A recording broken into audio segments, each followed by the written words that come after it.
Hello hello hello दोस्तों, क्या हाल है। तारीख आज 31 दिसंबर 2024, इस साल का आखिरी दिन मंगलवार हो गया। हिंदी तिथि पौष महीना शुक्ल पक्ष प्रतिपदा यानी एकम। और आइए बात करते हैं आज के मुख्य समाचार में देश भर की तमाम बड़ी खबरों पर नजर डालते हैं। दोस्तों, एक तो आज के दिन की एक ऐतिहासिक बात देखिए। आज ही के दिन 31 दिसंबर 2019 को WHO ने माना था कि चाइना के वुहान में वायरल निमोनिया फैल रहा, मतलब आज ही के दिन से कोरोना महामारी की शुरुआत हुई थी। वैसे भारत में ये 2020 में आया था 30 जनवरी को। चलिए अब अपन खबरों में आगे बढ़ते हैं, लेकिन इससे पहले एक रिपोर्ट देखिए जरा कि दुनिया भर में 80% लोग 12 जनवरी तक भूल जाते हैं न्यू ईयर रेजोल्यूशंस को। एक्सपर्ट द्वारा किए हुए एक सोशल रिसर्च में ये चौंकाने वाला खुलासा सामने आया। मतलब दोस्तों, जब भी नए साल की शुरुआत होती है तो कई लोग अलग अलग तरह के कमिटमेंट करते हैं खुद से, जिन्हें हम न्यू ईयर रेजोल्यूशंस कहते हैं। जैसे अब हम सिगरेट पीना छोड़ देंगे, रोज एक्सरसाइज करेंगे, जिम जाएंगे, वजन कम करेंगे, जल्दी सोएंगे, फालतू खर्च नहीं करेंगे, पैसे बचाएंगे, नई स्किल हॉबी सीखेंगे। मतलब इस तरह के रेजोल्यूशंस लेते हैं लोग बाग, राइट। लेकिन इनमें से 80% लोग अपने इन रेजोल्यूशंस को 12 जनवरी तक ही भूल जाते हैं। मतलब देखिए यार। और रिसर्च कहते हैं कि 79% रेजोल्यूशंस जो होते हैं वो हेल्थ से जुड़े होते हैं, जबकि 62% लोग इन अपने खुद से किए हुए वादों पर कायम रहने का दबाव भी महसूस करते हैं। सिर्फ 4% लोग अगले 3 महीनों तक अपने रेजोल्यूशंस पर टिक पाते हैं। ये रिसर्च अमेरिका की स्क्रिंटन यूनिवर्सिटी की एक रिपोर्ट के मुताबिक सामने आई है। तो दोस्तों, आखिरकार कल से ही नव वर्ष 2025 की शुरुआत हो जाएगी। आप इस साल क्या नए रेजोल्यूशंस ले रहे हैं, कमेंट करके बताइए। देखिए मुझे भी। समय कितना रफ्तार से जा रहा है यार दोस्तों, पूरा देखते देखते साल 2024 निकल गया। और ये देखिए आज आखिरी दिन भी आ गया। मैं भी रोजाना आपको ऐसे ही समाचार सुनाता रहता हूँ, आप भी देखते हो। मतलब वक्त कितना तेजी से रफ्तार से आगे निकल रहा है। मैं आपसे कहना चाहूंगा दोस्तों, इस साल 2025 के आप भी कुछ वादे बनाइए, अपने कुछ लक्ष्य बनाइए, कॉपी पेन उठाइए और बाकायदा कागज में अपने पेन से कलम से उन्हें लिखिए। मोबाइल में नोट्स में नहीं लिखना है, बल्कि पेन से स्याही से कागज पर लिखिए। नए साल में कुछ ऐसे संकल्प बनाओ, कुछ लक्ष्य बनाओ कि यार ये तो मुझे करना ही है इस साल। कई बार होता ना, हम कुछ नए काम करने की सोचते हैं, फिर हमें डर लगता है कि यार दुनिया क्या बोलेगी, लोग क्या सोचेंगे, सोसाइटी में समाज क्या कहेगी। अरे यार इतना क्या सोचना है, एक ही तो जिंदगी है, उसके भी इतने साल तो निकल गए। बहुत कम समय बचा दोस्तों, लिमिटेड टाइम है। कुछ मत सोचो, एक दिन जिंदगी खत्म होनी ही है, चाहे हम कुछ करेंगे तो भी, नहीं करेंगे तो भी। भूल जाओ उन लोगों के बारे में कि कोई क्या सोचेगा, कोई क्या कहेगा। जो आपको करना करो, बस कुछ तो करो, बैठे मत रहो ऐसे ही। एक दिन ये दुनिया छोड़ के हमें भी जाना है, और वो लोग भी चले जाएंगे जो कि हमारे बारे में कुछ सोचेंगे। फिर क्या, हमारे जाने के बाद कुछ नहीं बचेगा पीछे। और पीछे कोई कुछ सोचे भी तो उससे हमें क्या फर्क पड़ेगा। फिर बहुत गहराई की बातें बता रहा हूँ, ध्यान से समझना। बहुत जल्द दोस्तों मैं भी आपके साथ लाइव आऊंगा और भी अपन ढेर सारी बातें करेंगे, डिस्कस करेंगे मेरे क्या क्या प्लान है इस साल 2025 को लेकर। इस चैनल DLS न्यूज के माध्यम से आपको कई नई चीजें देखने को मिलेगी। नव वर्ष 2025 में मैं खुद आपको ये सिखाऊंगा कि किस तरह से आप भी YouTube पर आ सकते हो, YouTube पर कैसे अपना चैनल बना सकते हो, काम कर सकते हो। आगे जाकर अपन ये भी देखेंगे 2025 में ऑनलाइन स्टॉक मार्केट सीखेंगे, trading, investing, SIP, mutual fund वगैरह, इन चीजों के बारे में भी मैं आपको डिटेल में सब कुछ सिखाऊंगा। तो बिल्कुल आप मेरे साथ जुड़े रहिएगा। अभी बहुत ज्यादा ढेर सारी बातें करेंगे तो टाइम वेस्ट होगा। अपन आज सीधा आगे बढ़ते हैं खबरों की तरफ। तो देखिए एक अपडेट तो ये है कि नए साल 2025 में 4 ग्रहण लगेंगे, 2 सूर्य और 2 चंद्र ग्रहण। हालांकि भारत में सिर्फ एक ही ग्रहण दिखेगा। और दोस्तों इस साल भर में आपको 12 बड़ी खगोलीय घटनाएं भी देखने को मिलेगी। और वहीं दोस्तों आज 31 के मौके पर 31 दिसंबर को साल का अंतिम दिन होने के चलते अधिकतर राज्यों में बैंकों की छुट्टियां भी रहेगी। मतलब बैंक तो खुले रहेंगे लेकिन कामकाज नहीं होंगे। और बाकी मिजोरम, सिक्किम वगैरह इन राज्यों में तो बैंकों की पूरी तरह से छुट्टियां रहेगी, क्योंकि यहाँ पर कुछ लोकल स्थानीय त्योहार वगैरह मनाए जाते हैं आज के दिन। अन्य राज्यों में बैंक हालांकि खुले रहेंगे, लेकिन हो सकता है कि बैंक ब्रांच में कुछ सेवाओं को बंद रखें। चलिए अगली बड़ी खबर देखिए। 1 अप्रैल 2025 से हमारे देश में RBI द्वारा एक नई व्यवस्था लागू की जाएगी, जिसके तहत अब ऑनलाइन मनी ट्रांसफर करने में कोई गड़बड़ी नहीं होगी। मतलब किसी को खाते में ऑनलाइन पैसे भेजने हैं तो इसमें किसी तरह की गड़बड़ी घोटाला नहीं हो पाएगा, क्योंकि अब नए नियम के तहत लाभार्थी के खाते के सत्यापन की भी सुविधा मिलेगी। भारतीय रिजर्व बैंक RBI द्वारा ऑनलाइन पैसे भेजने में होने वाली गड़बड़ी पर रोक लगाने के लिए ये नया नियम लागू किया जा रहा है। और नई प्रणाली के तहत दोस्तों RTGS, NEFT, IMPS वगैरह जो अपन करते हैं ना, तो इसमें बेनिफिशियरी का नाम वेरीफाई कर सकेंगे आप बैंक अकाउंट नंबर के जरिए, ताकि किसी गलत व्यक्ति के खाते में फंड ट्रांसफर होने पर रोक लग सकेगी, है ना। तो RBI के ये नए नियम भी इसी साल 1 अप्रैल 2025 में लागू होंगे। और UPI में भी अब आपको कुछ नई सुविधाएं मिलेगी। एक UPI अकाउंट में 5 लोग पेमेंट कर पाएंगे। सरकार ने UPI सर्कल फैसिलिटी भी लॉन्च की है, जिसमें एक महीने में 15,000 तक की ट्रांजैक्शन की लिमिट मिलेगी। अब मतलब गूगल पे, फोन पे, UPI एप्स के लिए भी 1 जनवरी 2025 से कई सारे नियम बदलने जा रहे हैं। एक तो UPI 123 पे की लिमिट बढ़ा दी, मैंने आपको बताया था। 5,000 के बजाय आप 10,000 रुपए तक का पेमेंट फीचर फोन यानी कीपैड वाले फोन के जरिए भी कर पाएंगे। और बाकी UPI सर्किल की फैसिलिटी शुरू हो चुकी है। आप अपने फैमिली मेंबर या दोस्तों को भी अपने UPI अकाउंट का एक्सेस दे पाएंगे, है ना। इसके अलावा RBI का एक और प्लान देखिए आप, डिजिटल वॉलेट से भी पैसे ट्रांसफर करना और भी आसान होगा, क्योंकि UPI वॉलेट के जरिए थर्ड पार्टी ऐप से भी पेमेंट कर सकेंगे। रिजर्व बैंक ने UPI से जुड़ा ये नियम भी बदल दिया, और ये नियम भी आपको 2025 में नई सुविधाओं के रूप में देखने को मिलेगा। अब आप प्रीपेड कार्ड के जरिए भी UPI पेमेंट कर पाएंगे। मतलब समझ रहे हो, चाहे आपका बैंक अकाउंट का डेबिट कार्ड, क्रेडिट कार्ड या gift card, metro rail card, digital wallet जैसे कार्ड, इन सभी से आपको यूपीआई पेमेंट की फैसिलिटी मिलेगी। और भी दोस्तों एलपीजी गैस सिलेंडर से लेकर पीएफ तक 1 जनवरी से कई सारे बड़े बदलाव, नए नियम लागू होने जा रहे हैं। इसके बारे में डिटेल जानकारी मैंने आपको डीएलएस न्यूज पर पहले भी बता दी है, और भी मैं आपको सभी नए नियमों के हाइलाइट्स आज शाम को डीएलएस न्यूज चैनल पर अपडेट कर दूंगा। तो बिल्कुल आप मेरे साथ जुड़े रहिएगा। चैनल को अभी तक भी सब्सक्राइब नहीं किया ना दोस्तों, तो इसे सब्सक्राइब करके बेल आइकन जरूर दबा दीजिएगा। चलिए अगली खबर देखिए। सरकार ने लैपटॉप और पीसी इन चीजों के इंपोर्ट पर भी कंपनियों को बड़ी राहत दी है। 2025 में इन इलेक्ट्रॉनिक आइटम के आयात पर किसी तरह का बैन नहीं लगेगा। यानी अब लैपटॉप, मोबाइल फोन, कंप्यूटर वाली कंपनियां टैबलेट वगैरह को भारत में इंपोर्ट कर सकती हैं। लेकिन इसके लिए सरकार ने एक नया इंपोर्ट मैनेजमेंट सिस्टम जरूर लागू किया है, जो 2025 से लागू होगा, है ना। चलिए दोस्तों, भारत के लिए एक और बड़ी अच्छी खबर देखिए आप सभी हिंदुस्तानियों के लिए। भारतीय अंतरिक्ष एजेंसी इसरो ने इस साल का आखिरी मिशन स्पेडेक्स सफलतापूर्वक लॉन्च कर दिया है। इसरो ने सतीश धवन अंतरिक्ष केंद्र से इस मिशन को लॉन्च किया कल शाम को ही। इस मिशन के जरिए बुलेट की रफ्तार से भी तेज 2 स्पेसक्राफ्ट अंतरिक्ष में जोड़ेगा इसरो। ये स्पेडेक्स मिशन के जरिए दोस्तों 2 स्पेसक्राफ्ट की डॉकिंग टेक्नोलॉजी भारत हासिल कर लेगा। और जो इसरो का प्लान है ना, चांद से सैंपल धरती पर लाए जाएंगे, वो भी इसी मिशन की कामयाबी पर निर्भर है। तो ये मिशन सफलतापूर्वक अभी लॉन्च हो चुका है। अब 7 जनवरी को दोनों स्पेसक्राफ्ट को अंतरिक्ष में जोड़ेगा इसरो, और ऐसा करते ही ये सफलता हासिल करने वाला दुनिया का चौथा देश भी बन जाएगा भारत। तो नए साल 2025 की शुरुआत के साथ ही भारत को ये नई उपलब्धि भी मिलने वाली है। चलिए अगली बड़ी खबर आ रही है। सिगरेट पीने वालों को बड़ा झटका लगने वाला है। नए साल से बंद हो जाएगी ये वाली सिगरेट। दरअसल नए साल के पहले ही दिन से जो स्मोकिंग करते हैं उनके लिए अब ई सिगरेट अवेलेबल नहीं होगी। हालांकि ये ई सिगरेट को जो बैन लगाया गया वो बेल्जियम कंट्री में लगाया गया है। वैसे अगर आप नॉर्मल सिगरेट भी पीते हैं दोस्तों, तो भी प्लीज छोड़ दें, क्योंकि देखिए सिगरेट पीने वालों को लेकर वैज्ञानिकों की एक चौंकाने वाली रिसर्च सामने आ रही है कि हर एक सिगरेट आपकी जिंदगी के 20 से 22 मिनट तक कम कर देती है। लंदन यूनिवर्सिटी कॉलेज यूसीएल के शोधकर्ताओं द्वारा की गई रिसर्च में पता चला है कि जो हम एक सिगरेट पीते हैं ना, उससे हमारी जिंदगी के 20 से 25 मिनट कम हो जाते हैं, मतलब जल्दी मरते हैं हम। जो 20 सिगरेट का पूरा पैकेट आता है वो पीने की वजह से आपका जीवन 7 घंटे तक कम हो जाता है। जो लोग एक दिन में 10 सिगरेट पी जाते हैं, तो अब जरा सोचिए आप, वो अपनी जिंदगी के हर रोज 3.5 घंटे कम करते जा रहे हैं। तो जो लोग धूम्रपान करते हैं तो प्लीज आज से ही धूम्रपान छोड़ दें। चलिए अगली खबर आ रही है। बजट 2025 को लेकर वित्त मंत्री ने उद्योग जगत के प्रतिनिधियों के साथ ये 5वें बजट पूर्व बैठक की। हितधारकों ने सुझाव भी दिए। केंद्रीय वित्त मंत्री ने स्वास्थ्य एवं शिक्षा क्षेत्र के प्रतिनिधियों के साथ ये बजट पूर्व 5वीं बैठक की। चलिए अगली बड़ी चौंकाने वाली खबर देखिए दोस्तों। पूरी दुनिया में भारतीय महिलाएं रखती हैं सबसे ज्यादा सोना। अमेरिका, रूस वगैरह ये डेवलप्ड कंट्री भी पीछे हैं भारतीय लोगों के घरों में सोना रखने के मामले में।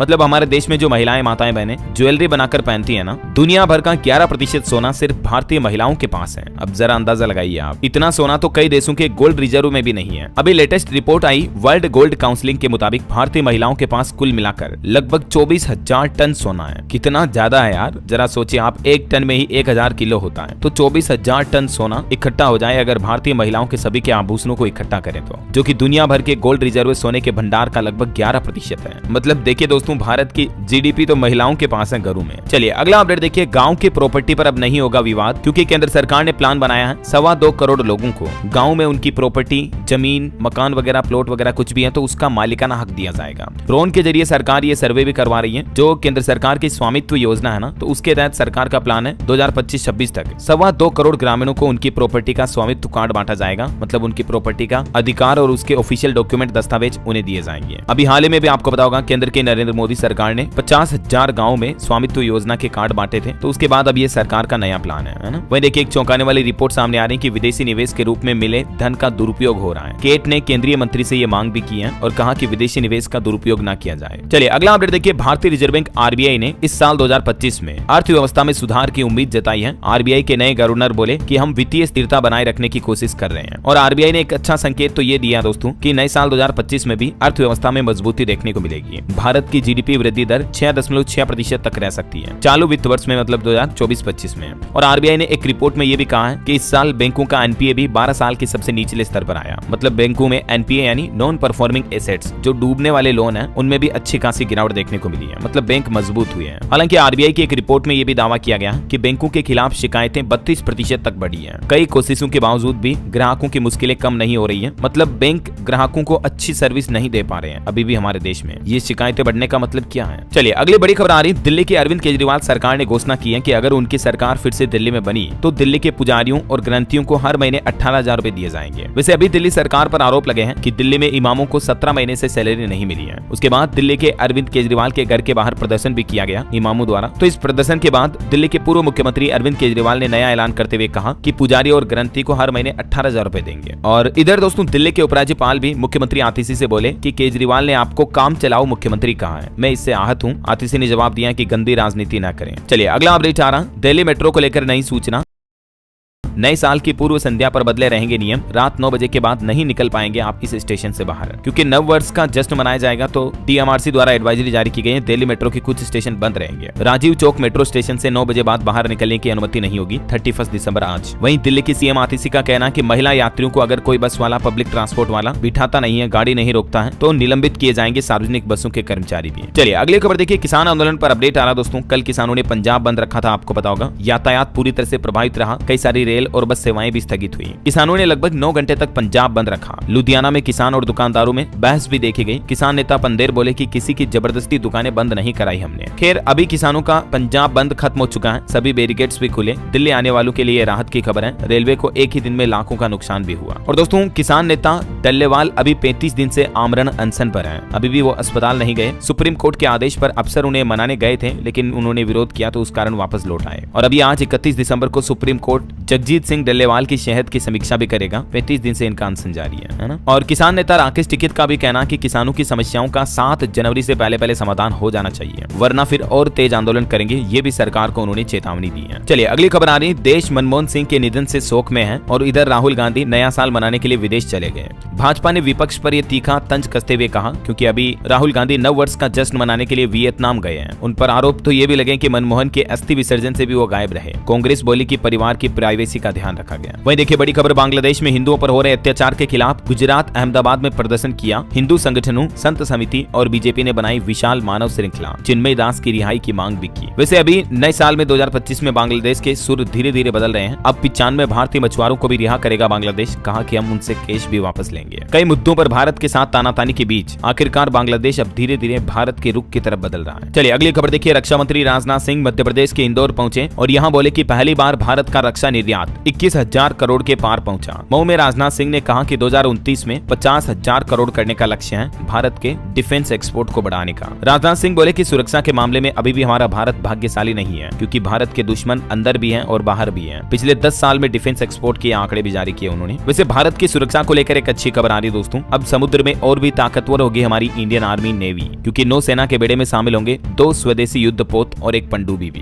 है ना। तो नए साल 2025 की शुरुआत में ही इंडियन आर्मी को ये नई ताकत मिलने वाली है। भारत के पनडुब्बियों की ताकत में भी इजाफा होगा, क्योंकि रक्षा मंत्रालय ने 2867 करोड़ के 2 अहम समझौतों पर हस्ताक्षर भी किए हैं। चलिए अगली खबर आ रही, दिल्ली में वोटर आईडी के लिए पाकिस्तानी हिंदुओं का आवेदन। CAA के तहत इसी साल नागरिकता मिली थी। बेरोजगारी और स्थायी निवास अहम मुद्दे रहे। वहीं खबर है, मणिपुर में हिंसा के बीच सुरक्षा बलों ने 4 बंकर नष्ट किए। 5 दिनों से सेना और पुलिस का ज्वाइंट सर्च ऑपरेशन चल रहा अभी मणिपुर में। और राजस्थान की जो चेतना दोस्तों बोरवेल में फंसी हुई है, तो उस पर अपडेट आ रहा। 8 दिन से बोरवेल में फंसी 3 साल की बच्ची, टनल के अंदर सांस लेना भी काफी मुश्किल है। अभी ये रेस्क्यू ऑपरेशन आखिरी चरण में चल रहा। उम्मीद है अब कुछ घंटों के अंदर अंदर बच्ची बाहर आ जाए, और हम ईश्वर से यही प्रार्थना करते हैं कि चेतना बच्ची है जिंदा बाहर निकल जाए तो बहुत अच्छा होगा, है ना। अच्छा, आपको एक सावधान करने वाली खबर बताता हूँ, खास करके आपके बच्चों के लिए अलर्ट है। गुजरात के सूरत की यह घटना है। यहाँ पतंग के मांजे से, मतलब जो पतंग की डोर होती है ना, उससे एक बाइक सवार युवक का गला कट गया। 20 टाँके लगाने पड़े। वो तो ठीक गनीमत रही कि सांस नली को नुकसान नहीं हुआ, इस वजह से युवक की जान बच गई। वरना आए दिन हर साल कई बार ऐसे मामले सामने देखने को मिलते हैं, अक्सर जब भी नया साल आता है। और अभी मकर संक्रांति आने वाली है जनवरी में, तो पतंगबाजी वगैरह बहुत ज्यादा करते हैं बच्चे। तो आप अपने बच्चों को कहें कि पतंग कभी भी उड़ाएं तो कच्चे धागे से उड़ाएं, है ना, ताकि ना ही आसमान में उड़ने वाले पक्षियों को नुकसान हो और ना ही कोई राहगीरों को इस तरह से जान जाने का खतरा रहे, है ना। प्लीज सभी माता पिता अपने बच्चों को एक बार इस बारे में सूचित करें और इसके नुकसान के बारे में भी उनको अवगत कराएं, है ना। वहीं खबर देखिए, एलन मस्क बोले कि H1B वीजा प्रोग्राम अमेरिका में खत्म होने जैसा हो गया है। इसमें सुधार की जरूरत है। हर साल करीब 45,000 भारतीय लोग इसी वीजा पर अमेरिका जाते हैं। तो देखते हैं 2025 में डोनाल्ड ट्रंप सरकार H1B वीजा को लेकर क्या फैसला लेती है। जो भी अपडेट आएगा मैं आपको बता दूंगा। वहीं दोस्तों बिहार में जो BPSC कैंडिडेट्स विरोध कर रहे हैं, इस पर अपडेट आ रहा है कि वो मुख्य सचिव से मिले और बोले कि हमारा आंदोलन जारी रहेगा। RJD लेफ्ट ने ट्रेनें भी रोकी। राज्यपाल से मिले पप्पू यादव, दोबारा एग्जाम कराने की मांग भी की है। वैसे बिहार में अभी ठंडी के मौसम के समय इन BPSC कैंडिडेट्स पर ठंड में पानी की बौछार भी की। स्टूडेंट 70वीं CCE भर्ती परीक्षा को रद्द करवाने के लिए अड़े हैं। देखते हैं अब बिहार की नीतीश सरकार क्या फैसला लेती है। और वहीं दिल्ली विधानसभा इलेक्शन पर भी अपडेट आ रहा कि केजरीवाल नई दिल्ली से तो मुख्यमंत्री आती सी दिल्ली में काला काजी से चुनाव लड़ेंगी। और अब आखिरकार सभी 70 सीटों पर आम आदमी पार्टी ने अपने कैंडिडेट्स भी घोषित कर दिए हैं। 26 विधायकों के टिकट काटे, 4 की सीट बदली गई। चलिए खबर देखिए, पीएम मोदी के साथ परीक्षा पे चर्चा में शामिल होने के लिए जल्दी रजिस्ट्रेशन करवा लें अगर आपने अभी तक नहीं करवाए हैं तो। 14 जनवरी इसके लिए लास्ट डेट है। हर साल आपको पता होगा बोर्ड एग्जाम से पहले पीएम मोदी इस कार्यक्रम का आयोजन करते हैं और इस साल 2025 में भी ये कार्यक्रम का 8वां एडिशन शुरू होने जा रहा है। अभी तक 52 लाख से भी ज्यादा इसके रजिस्ट्रेशन हो चुके हैं। आप ऑनलाइन इस पोर्टल के माध्यम से रजिस्टर करवा सकते हैं। जो भी इच्छुक स्टूडेंट, पेरेंट या टीचर वगैरह है तो इस वेबसाइट पर जाकर पंजीकरण करवा लें, ठीक है ना। रजिस्ट्रेशन के लिए क्या सिंपल स्टेप्स हैं जिसकी जानकारी भी आप देख सकते हैं स्क्रीन पर। और वही खबर देखिए आप, मीडिया और मनोरंजन को बढ़ावा देने के लिए बॉलीवुड एक्टर अभिनेता अक्षय कुमार ने प्रधानमंत्री नरेंद्र मोदी की तारीफ भी की। उन्होंने कहा कि केंद्र सरकार की कई मीडिया और मनोरंजन क्षेत्र से जुड़ी नीतियों के चलते फिल्म इंडस्ट्री को बढ़ावा मिला है। और वही खबर है दोस्तों, इस बार गणतंत्र दिवस 2025 पर एनसीसी गणतंत्र दिवस कैंप का आयोजन भी होगा। 2025 में 917 बालिकाओं समेत 2361 कैंडिडेट भाग लेंगे टोटल, है ना। बहरहाल अभी तो कुछ और महत्वपूर्ण और काम की खबरें देखेंगे दोस्तों अपन, लेकिन फिलहाल वक्त तो चला है आज के ताजा मौसम समाचार जानने का। तो देखिए दोस्तों, मौसम विभाग की तरफ से चेतावनी जारी की गई है। पूरे उत्तर भारत में भीषण शीतलहर का अलर्ट है। 4 जनवरी से पश्चिमी विक्षोभ और बिगड़ेगा। इसके चलते कई राज्यों में शीतलहर की चेतावनी तो है ही, वहीं मौसम विभाग का कहना है कि उत्तर पश्चिमी हवाओं के चलते मैदानी इलाकों में ठिठुरन बढ़ेगी, ठंड बढ़ेगी और उत्तर भारत में 4 जनवरी को बारिश भी हो सकती है। देखिए अभी कुछ राज्यों के हालात, हिमाचल प्रदेश में 2.5 फीट बर्फ जमी हुई है, 350 सड़कें बंद पड़ी हैं। उत्तराखंड में एवलांच का भी अलर्ट है। जम्मू कश्मीर में फंसे पर्यटकों के लिए मस्जिद, घर वगैरह भी अभी खोले गए। कुछ अलग अलग राज्यों के मानसून अपडेट देखिए आप। मध्य प्रदेश में टीकमगढ़ सबसे ठंडा इलाका रहा, दिन का पारा भी 18 डिग्री चल रहा है। न्यू ईयर पर शीतलहर चलेगी। राजस्थान में भी घना कोहरा छाया हुआ है, विजिबिलिटी 30 मीटर से भी कम है। जयपुर, अजमेर समेत कई जिलों में पारा 6 डिग्री तक गिर चुका है। हिमाचल प्रदेश के 5 जिलों में शीतलहर की चेतावनी, ताबो में पारा -15 डिग्री तक पहुंचा। 3-4 जनवरी को हिमाचल में फिर से अच्छी बर्फबारी की चेतावनी है। और ये देखिए जरा उत्तर प्रदेश की कुछ तस्वीरें, सैटेलाइट इमेज। यूपी पूरा कोहरे की चादर में लिपटा दिखा, 4 डिग्री तक पारा टूटा। स्कूलों में भी छुट्टियां घोषित कर दी हैं। आज भी उत्तर प्रदेश के 50 जिलों में शीतलहर की चेतावनी है। हरियाणा में भी मौसम विभाग का कहना दोस्तों कि नए साल पर कड़ाके की ठंड रहेगी। 11 जिलों में घने कोहरे की वजह से 25 ट्रेनें भी प्रभावित हुई। पंजाब के भी 9 जिलों में और चंडीगढ़ में शीतलहर का अलर्ट है, 3 डिग्री तक गिरेगा तापमान। हिमाचल शिमला की ये तस्वीरें देखिए, 2 दिन में 80,000 टूरिस्ट पहुंचे। नए साल पर भीड़ बढ़ी, केवल 10% होटल ही खाली है। और बाकी अभी उत्तराखंड में भी शीतलहर को लेकर अलर्ट जारी हुआ। मुख्यमंत्री पुष्कर सिंह धामी ने हाई लेवल मीटिंग कर लोगों को सतर्कता बरतने के निर्देश भी दिए। हिमाचल में तो 2 से 5 जनवरी तक बर्फबारी का दौर जारी रहेगा। और भी अगले 24 घंटों के दौरान मौसम की कुछ संभावित गतिविधियां क्या रह सकती हैं, जिसकी जानकारी आप देख सकते हैं स्क्रीन पर। चलिए दोस्तों, मौसम के बाद अब अपन आज के सराफा बाजार पर नजर डाल लेते हैं। देखिए आज सोने चांदी के दाम में गिरावट देखी गई। सोना 140 रुपए सस्ता होकर अभी 76,296 रुपए प्रति 10 ग्राम चल रहा है, जबकि चांदी 87,430 रुपए प्रति किलो चल रही है। चांदी का भाव भी 401 रुपए तक टूटा है। मार्केट अपडेट्स पर भी नजर डाल लेते हैं फटाफट से। देखिए दोस्तों, एक ही दिन की राहत के बाद फिर टूटा भारत का शेयर बाजार। सेंसेक्स 450 अंक गिरा, निफ्टी 24,650 के नीचे स्तर पर पहुंचा और सेंसेक्स भी अभी 78,248 के स्तर पर बंद हुआ। मीडिया, ऑटो, मेटल और पीएसयू बैंकिंग सेक्टर के स्टॉक सबसे ज्यादा टूटे। हालांकि एक अच्छी खबर ये सामने आ रही है दोस्तों कि भारत की मजबूत अर्थव्यवस्था के चलते भारतीय शेयर बाजार में 2025 में जरूर तेजी जारी रहेगी। और अभी तो आरबीआई गवर्नर ने भी कहा था कि 2025 में इंडिया की इकोनॉमी में सुधार की उम्मीद है। बाकी अभी इस सप्ताह तो शेयर बाजार में और गिरावट का अनुमान है, क्योंकि विदेशी निवेशकों की बिकवाली जारी रह सकती है। लेकिन कुल मिलाकर साल 2025 में भारत का शेयर मार्केट अच्छा खासा उठाव में आपको देखने को मिलेगा, है ना। और निवेशकों के लिए खबर है, क्वाड्रेंट फ्यूचर का आईपीओ 7 जनवरी को ओपन होने जा रहा और ये नए साल का पहला आईपीओ भी होगा। वही खबर है, अडानी विल्मर जॉइंट वेंचर से एग्जिट करेगी अडानी एंटरप्राइजेज। विल्मर में अपनी पूरी 44% हिस्सेदारी बेच रही है कंपनी। और सरकार ने एक रिपोर्ट भी जारी की जिसके मुताबिक कि हमारे देश में जीएसटी लागू होने के बाद आपके तेल, साबुन वगैरह इन चीजों पर टैक्स कम हुआ। न्यू टैक्स रिजीम से टैक्सेशन भी और आसान हुआ। और मार्केट लिस्टिंग पर खबर है, सेनोरेस फार्मास्यूटिकल्स का शेयर 53% ऊपर 600 रुपए के प्राइस पर लिस्ट हुआ। वेंटिव हॉस्पिटैलिटी का स्टॉक भी 11.5% ऊपर लिस्टिंग में रहा और केरारो इंडिया की एंट्री 7.5% नीचे हुई। ओके, और चलिए मार्केट के बाद अब अपन आगे बढ़ते हैं खबरों में। देखिए खबर, भारत का पुराना बिजनेस घराना भी उतरेगा अब इलेक्ट्रिक वाहन बनाने के धंधे में। एक विदेशी कंपनी से बात चल रही है। दरअसल दिग्गज स्टील कंपनी JSW ग्रुप अब इलेक्ट्रिक व्हीकल के सेक्टर में भी अपना हाथ आजमाने जा रहा है। वहीं खबर है दोस्तों, बिहार में जमीन सर्वे की सीमा को फिर से बढ़ाया। अब आधार कार्ड से लिंक होगी जमाबंदी। अभी बिहार के नीतीश सरकार ने जमीन सर्वे की समय सीमा को बढ़ाकर जुलाई 2026 तक कर दिया। साथ ही जनवरी 2025 से ही जमाबंदी का आधार कार्ड लिंक भी कराया जा सकेगा, तो इससे बिहार में बेनामी जमीन पर लगाम कसा जा सकेगा, है ना। वहीं खबर देखिए, ओला इलेक्ट्रिक कंपनी ने एक नया कैंपेन निकाला है, #सेविंग वाला स्कूटर नाम से। 25 दिसंबर तक 4000 स्टोर्स का नेटवर्क तैयार किया ओला कंपनी ने। और अभी आप नए साल के मौके मौके पर अच्छा खासा डिस्काउंट का फायदा ले सकते हैं ओला की इस नई कैंपेन पहल में। चलिए अगली खबर देखिए, विश्वविद्यालयों का निर्माण समय से पहले करवाया जाए और गुणवत्ता का अनिवार्य रूप से पालन किया जाए। मुख्यमंत्री योगी आदित्यनाथ ने उत्तर प्रदेश में यूनिवर्सिटी डेवलपमेंट को लेकर कैबिनेट बैठक में ये सख्त निर्देश जारी किए। और वहीं दोस्तों यूपी में प्रयागराज महाकुंभ को लेकर भी अपडेट है कि अनारक्षित रेल टिकट 15 दिन पहले ही खरीद सकेंगे अब महाकुंभ में जाने वाले श्रद्धालु। और महाकुंभ के लिए रेलवे भी ट्रेनों का शेड्यूल जारी कर रहा है। हर राज्य हर शहर स्टेशन को कवर किया जाएगा। श्रद्धालुओं की वापसी के लिए भी रेलवे इंतजाम कर रहा है। और दोस्तों महाकुंभ में इस बार एक नई पहल ये भी रखी गई है कि पहली बार केवाईसी के बाद वाहनों की एंट्री होगी। संदिग्ध और बाहरी गाड़ियों पर पैनी नजर भी रहेगी। पीएम मोदी के डिजिटल महाकुंभ के विजन को भी मुख्यमंत्री योगी आदित्यनाथ साकार कर रहे हैं। और भारत यूपी के लिए एक और गर्व की बात यह है दोस्तों कि स्पेन और जर्मनी के अंतर्राष्ट्रीय मेले में भी यूपी के टूरिस्ट प्लेस का प्रचार प्रसार करवाया जाएगा। यहाँ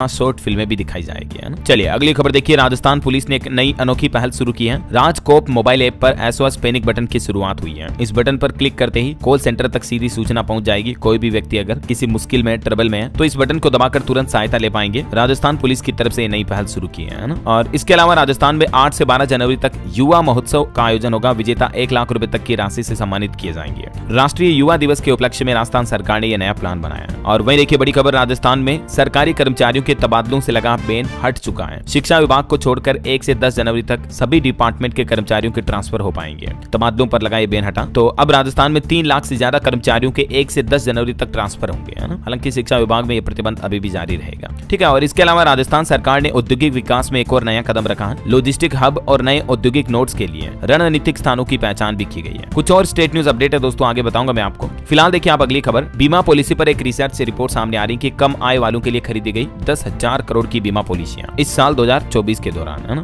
इसके अलावा इंश्योरेंस से जुड़ा एक और चौंकाने वाला खुलासा देखिए आप, बीमा कंपनियों ने खारिज किए 15,100 करोड़ के क्लेम भी। 100 में से 13 लोगों के हाथ खाली रहे। हेल्थ इंश्योरेंस बीमा नियामक को लेकर ये रिपोर्ट सामने आ रही है कि 13% लोगों को बीमा कंपनियों ने कोई क्लेम नहीं दिया, किसी न किसी मिस्टेक लापरवाही के चलते, है ना। वहीं दोस्तों कृषि क्षेत्र को लेकर भी एक उम्मीद भरी रिपोर्ट आ रही है कि 2025 में 16 करोड़ टन के नए शिखर पर पहुंचेगा भारत में अनाज का उत्पादन। और इससे भारतीय कृषि क्षेत्र में मजबूती और सुधार के भी संकेत नजर आ रहे हैं, है ना। चलिए अगली खबर देखिए, अंतर्राष्ट्रीय यात्री डेटा को लेकर सरकार ने एक नया नियम जारी किया, जिसके तहत अब एयरलाइन संचालकों को सूचना कस्टम्स को देनी ही होगी। 1 अप्रैल 2025 से यह नियम अनिवार्य रूप से लागू होने जा रहा। मतलब जो भी इंटरनेशनल ट्रेवल करने वाले पैसेंजर हैं, उनकी सूचना विमानन कंपनियों को अब सरकार के कस्टम डिपार्टमेंट को देनी होगी, है ना। चलिए खबर है दोस्तों, हमारे देश में CRPF के नए डीजी नियुक्त हुए IPS वितुल कुमार, कार्यवाहक का प्रभार सौंपा गया इन्हें। और बड़ी खबर देखिए, जजों के रिश्तेदार अब नहीं बन पाएंगे हाईकोर्ट के जज। सुप्रीम कोर्ट कोलेजियम इस तरह का चौंकाने वाला कदम भी उठा सकता है, इस तरह की मीडिया रिपोर्ट चल रही है। और ICICI बैंक की एक रिपोर्ट सामने आ रही कि देश का चालू खाता घाटा वित्तीय वर्ष 2025 में GDP का 1% तक रह सकता है। और किसान क्रेडिट कार्ड को लेकर RBI ने डेटा जारी किए, कहा कि इसके सबसे ज्यादा ग्राहक उत्तर प्रदेश में है। KCC के जरिए यूपी में लगभग 1.39 लाख करोड़ रुपए का कर्ज लिया गया, जबकि राजस्थान इसमें दूसरे नंबर पर है। कुछ और डेटा आप देख सकते हैं। वहीं खबर है दोस्तों, उत्तर प्रदेश में आएगी 2429 नई एम्बुलेंस। शिकायत आने के बाद पुरानी एम्बुलेंस को हटाया जाएगा। इसका टेंडर भी जारी किया है यूपी सरकार ने। और आपके बच्चों को लेकर एक वैज्ञानिकों की रिसर्च देखिए आप, कि बच्चों को व्यस्त रखने के लिए अगर आप भी उन्हें मोबाइल फोन हाथ में थमा देते हैं तो जरा सावधान हो जाइए, क्योंकि इसके काफी गंभीर नुकसान हैं। हाल ही में दोस्तों वैज्ञानिकों के एक रिसर्च में पता चला है कि ज्यादा बच्चे मोबाइल फोन देखते हैं, उन बच्चों में मानसिक और शारीरिक बीमारियां होने का खतरा अन्य बच्चों की तुलना में काफी ज्यादा होता है। जी हाँ, बच्चों के मोबाइल फोन के साइड इफेक्ट को लेकर चाइना और कनाडा के वैज्ञानिकों ने विस्तृत शोध किया और उसमें यह पता चला है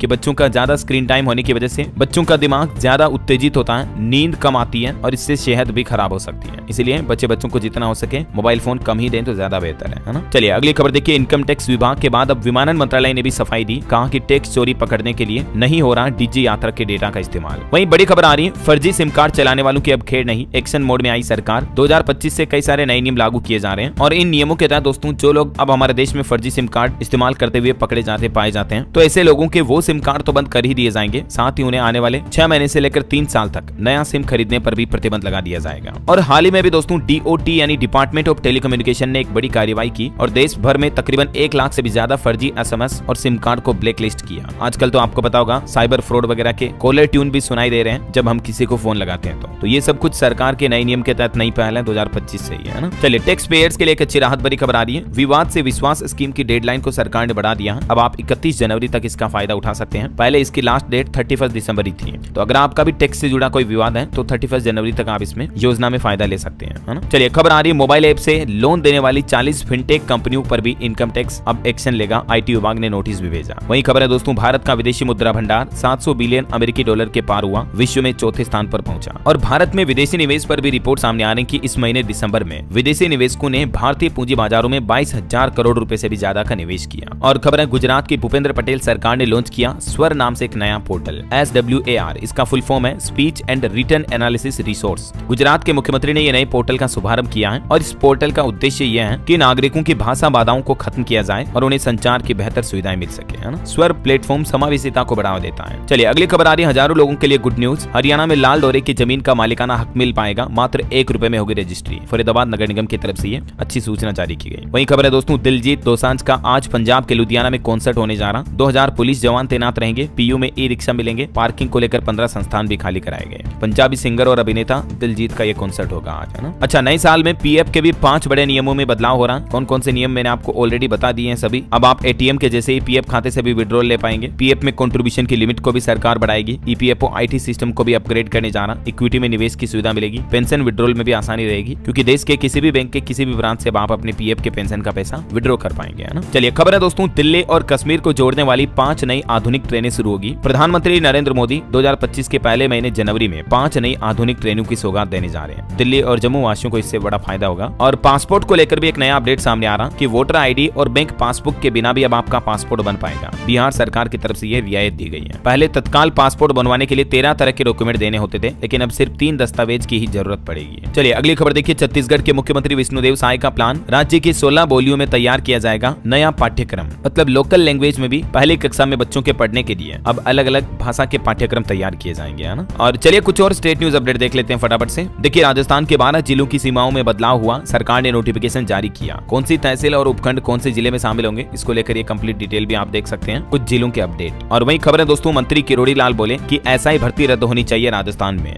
SOG और कैबिनेट सब कमेटी ने भी सिफारिश कर दी है। अब मुख्यमंत्री के हाथ में कि कब वो कैंसिल करते हैं। वैसे राजस्थान में जो 9 जिलों को रद्द किया हाल ही में सरकार ने, यहाँ रीट 2024 के एग्जाम सेंटर भी नहीं बनाए जाएंगे। अभ्यर्थियों को जिला संशोधन का मौका भी मिलेगा। और वही खबर है, मध्य प्रदेश में उच्च माध्यमिक शिक्षकों ने मांगा समयमान वेतन और क्रमोन्नति का फायदा मिले इन्हें। MP सरकार से ये मांग की है। और खबर है दोस्तों, छत्तीसगढ़ में देखिए राइस मिलर्स को प्रोत्साहन राशि की दूसरी किस्त जारी होगी। टैक्स फ्री फिल्म की राशि भी एडजस्ट की जाएगी। मुख्यमंत्री विष्णुदेव साय की कैबिनेट बैठक हुई और इसमें ये कुछ अहम फैसले लिए गए। कुछ और फैसलों की जानकारी आप देख सकते हैं, ठीक है। और इसके अलावा दोस्तों, छत्तीसगढ़ में सरकार ने नई एंटी नक्सल नीति भी लागू की है। मैंने आपको कल ही बताया था इसके बारे में अपडेट। मतलब अब अगर राज्य में कोई नक्सली सरेंडर कर देता है तो उन्हें प्लॉट और मकान मिलेंगे, हर महीने 10-10 हजार रुपए सैलरी के भी मिलेंगे, है ना। और रेलवे से अपडेट आ रहा, नए साल में बदल जाएगा छत्तीसगढ़ में कई सारी ट्रेनों का टाइम टेबल भी, तो आप ऑफिशियल पोर्टल पर चेक कर लेना, है ना। इसके अलावा जल्द ही कस्टम मिलिंग 2022-23 की दूसरी किस्त भी जारी की जाएगी। छत्तीसगढ़ सरकार का यह भी आश्वासन है। चलिए अगली खबर देखिए, उत्तर प्रदेश में नए साल में हुड़दंग मचाने वालों पर होगी सख्त कार्रवाई। DGP ने जारी किया निर्देश, शराब पीकर गाड़ी चलाई तो खेड़ नहीं। वहीं खबर है दोस्तों, योगी सरकार से एक और प्रस्ताव को हरी झंडी मिल चुकी है। उत्तर प्रदेश के इस जिले में बनेगा बायोडाइवर्सिटी पार्क, जिससे पर्यटन को तेजी से बढ़ावा मिलेगा। गाजियाबाद में ये नया पार्क बनाया जाएगा, ठीक है ना। वहीं यूपी के DGP ने आंकड़े जारी किए, कहा कि बीते 7 साल में उत्तर प्रदेश में एनकाउंटर में 217 बदमाशों को ढेर किया, जबकि 7,500 से ज्यादा बदमाश घायल हुए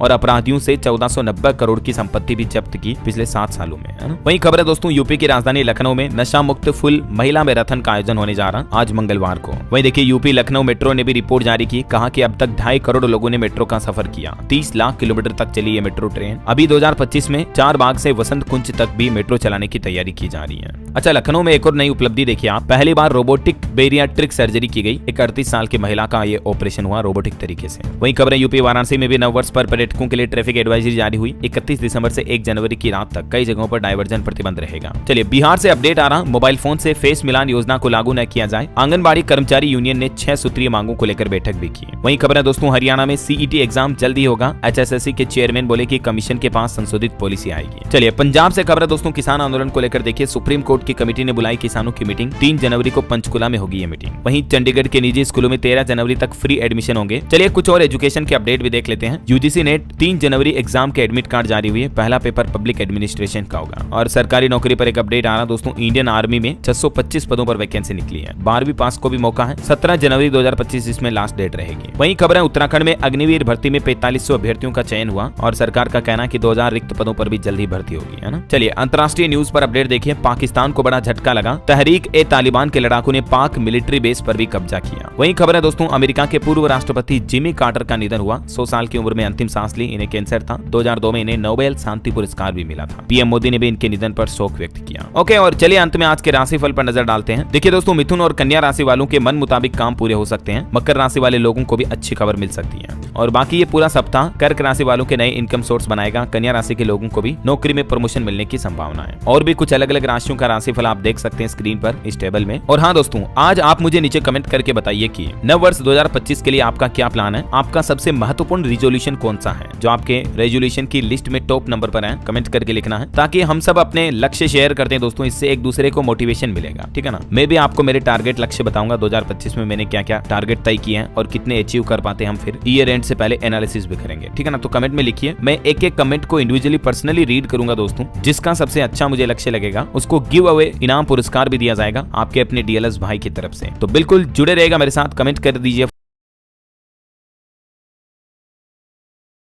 को लाइक और शेयर कर देना। डीएलएस न्यूज चैनल को सब्सक्राइब करके बेल आइकन जरूर दबा देना। ओके, ख्याल रखिएगा अपने आप का, अपने परिवार का, और बाकी ढेर सारी नव वर्ष 2025 की शुभ मंगल कामनाएं। आप अपनी जिंदगी में दिन दुगुनी रात चौगुनी तरक्की करो। इन्हीं शुभाशीष के साथ दोस्तों ख्याल रखिएगा अपने आप का, अपने परिवार का। मिलेंगे अगले नेक्स्ट अपडेट में। तब तक के लिए जय हिंद, जय भारत, वंदे मातरम।